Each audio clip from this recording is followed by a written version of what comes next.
We're going to go to a little bit of the duck and cover video. Speaking of getting prepared for nuclear attack, this is a film that would have been played in your elementary school. Dum dum, beetle dum dum, beetle dum dum, beetle dum dum. There was a turtle by the name of Bert, and Bert the turtle was very alert. When danger threatened him, he never got hurt. He knew just what to do. He ducked and cover, duck and cover. He did what we all must learn to do. You and you and you and you, duck and cover. Be sure and remember what Bert the Turtle just did, friends, because every one of us must remember to do the same thing. That's what this film is all about. Duck and cover. This is an official civil defense film produced in cooperation with the Federal Civil Defense Administration and in consultation with the Safety Commission of the National Education Association. And so there you are with a little bit of the duck and cover civil defense film, which I remember vividly being in elementary school watching. And our second guest, Ron Jackson, is here with us. At the time of the crisis, he was actually in the Army Reserve, which we'll talk about a bit. But Ron, in your elementary school years, did you guys watch films like that and do duck and cover drills? We were small children at the time, and it was very confusing. And even to this day, it's a bit traumatic to think about it. It was scary. And so in 1962, at the time of the crisis itself, you were in the Army Reserve. You would have been what age at that point? 24 years old. I just finished basic training at Fort Knox in Kentucky and had been transferred to Fort Polk, Louisiana, being trained as advanced infantry. And the news broke. And we were all very concerned because we were prime cannon fodder. we were ready to go, and we were in Louisiana, Fort Polk, Louisiana, which is very close to Cuba. So after our training day was over with, we'd go back to the day room, which we would normally play ping pong or pool or this type thing, and everybody's eyes were glued to the TV. Just really worried about what the next step was going to be. And that went on, I think, for 13 days. And they were loading the tanks onto the flat cars. And they did that quite often just to posture or to bluff. But at this time, they were loading the tanks with the ammunition, and they never included the ammunition unless it was real. So we knew that it was very serious. And at least from my perspective, I think we came terribly close to having a nuclear war, and it's just certainly grateful that it didn't go that route. Well, now the students had asked about preparation that you had done. I mean, did you guys do some sort of emergency drills there that related at all to protective things, or did you remember how to duck and cover under the proverbial school desk? We did remember the duck and cover, but there was no extra precautions actually taken. We just continued in our regular training mode. I think it probably caught our military leaders at the fort a little bit flat-footed because it kind of came out of the blue. If they'd had time to prepare for it long term, I'm sure we would have had special things we would have done, but we didn't do anything special. As we talk with Ron, we want to give you a chance to see a little bit more of some video excerpts from emergency preparation. So we're going to continue the duck and cover film a little bit, where you'll get to see some kids doing the drill and then what you should do if you happen to be picnicking with your family. That's why these children are practicing to duck and cover just as you do in your school. We all know the atomic bomb is very dangerous. Since it may be used against us, we must get ready for it, just as we are ready for many other dangers that are around us all the time. Sundays, holidays, vacation time, we must be ready every day, all the time, to do the right thing if the atomic bomb explodes. Duck and cover! This family knows what to do, just as your own family should. They know that even a thin cloth helps protect them. Even a newspaper can save you from a bad burn. But the most important thing of all is to duck and cover yourself, especially where your clothes do not cover you. Remember what to do, friends. Now tell me right out loud. What are you supposed to do when you see the flash? Duck and cover, duck and cover. An interesting combination in my mind, Ron, kind of a juxtaposition of be scared to death, but isn't the turtle cute? they had various commercials like that. In fact, I remember one of them was put out by a paint company, and it had 3 houses, and 2 of the houses had normal paint on it, and it's one house had a special paint that was going to protect you from the nuclear bomb, and you know, it was really a stretch.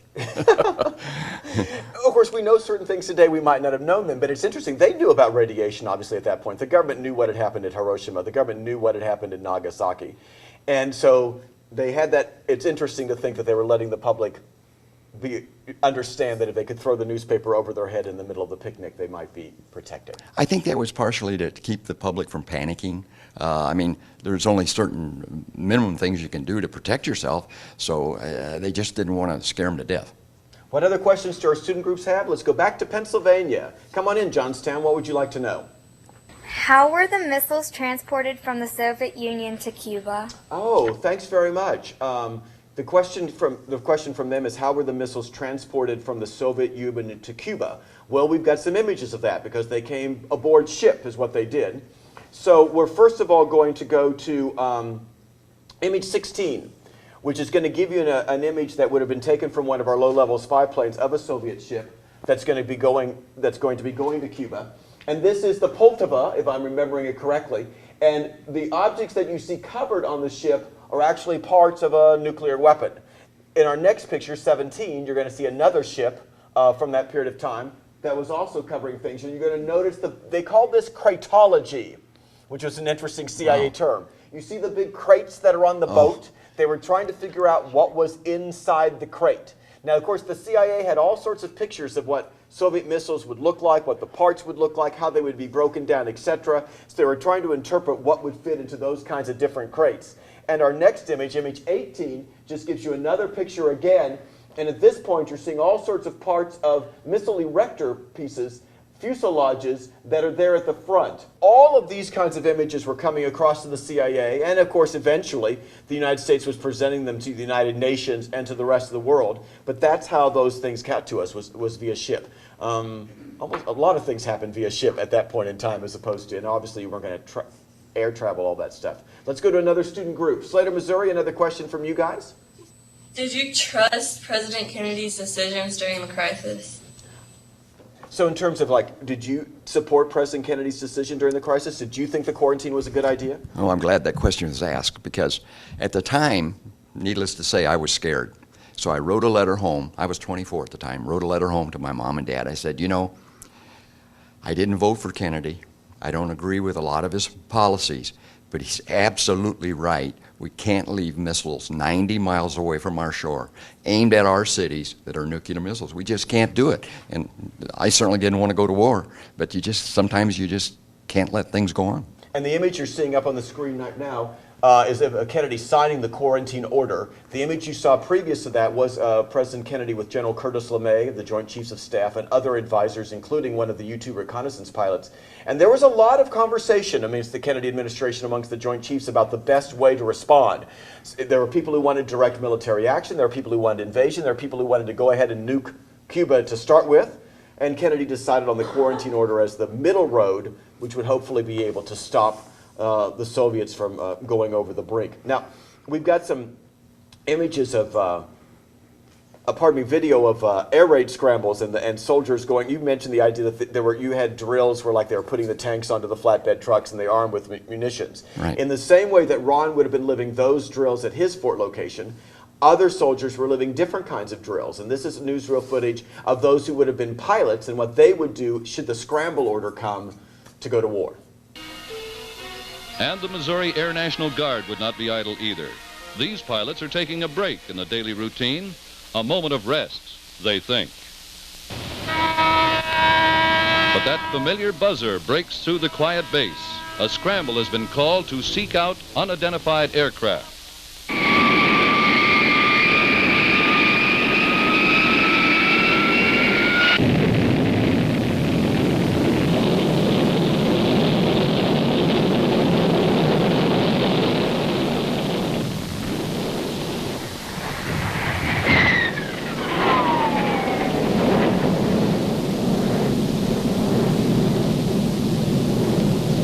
Within a matter of minutes, the Air National Guard has jet fighters in the air, ready to stave off any attempt on the area.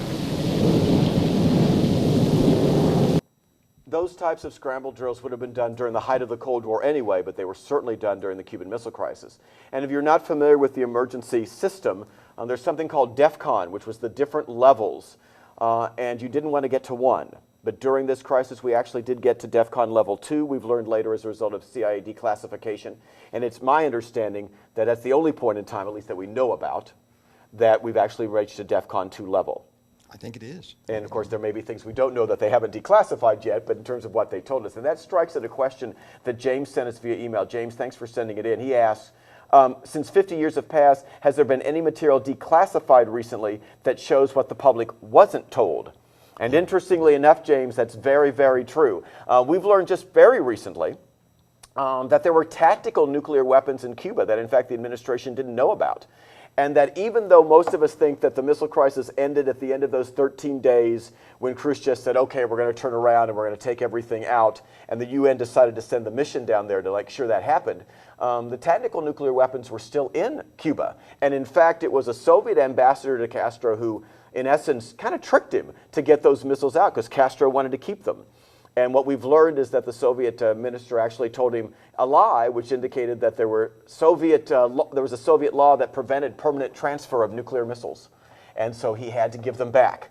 Castro was not a happy camper at that moment in time. I'm sure he ranted and raved a little bit, but indeed, they did take them back. So it wasn't until late December, I think it was about the 20th of December, when those final tactical or nuclear weapons ended up back at Soviet bases, Soviet ports.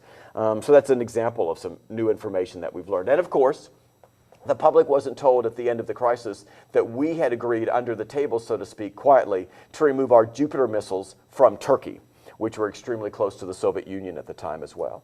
So, Ron, other thoughts that come to your mind in terms of memories at that point in time?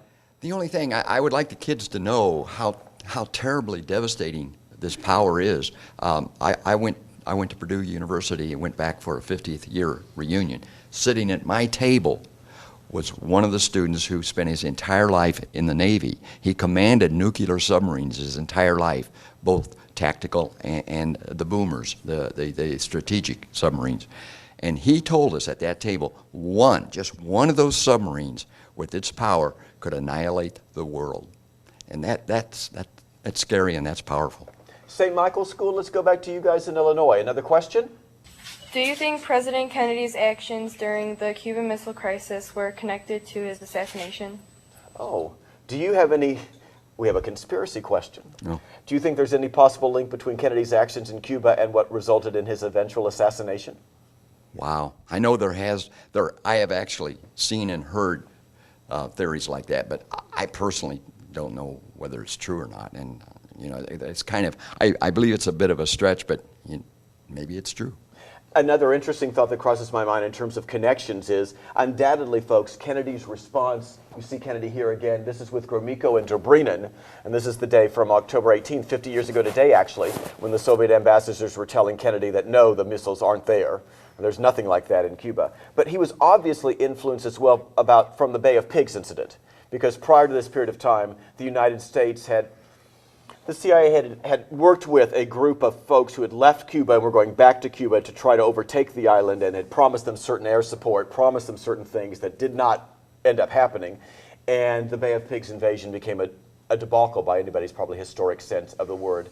And indeed, he'd probably be influenced by that a little bit. I think so, probably. It was one of the things that influenced him. Let's go back to Yonkers, New York. Westchester, a question from you guys? Did you have exposure to the videos of the atomic bomb drops in Japan during World War II? And if so, did these duck and cover precautionary drills make sense to you? The question is, had you seen video of the nuclear explosions that had happened at Hiroshima and Nagasaki, or other nuclear test explosions? And if so, when you put that in comparison to like the duck and cover videos, did the duck and cover make any sense to you? Or at the time, did you think, oh my gosh, there's just no way? I think most of the people, and probably even the children at the time, thought that it was, it didn't seem like it was very much protection against these huge explosions. And also the big factor was the radioactivity afterwards.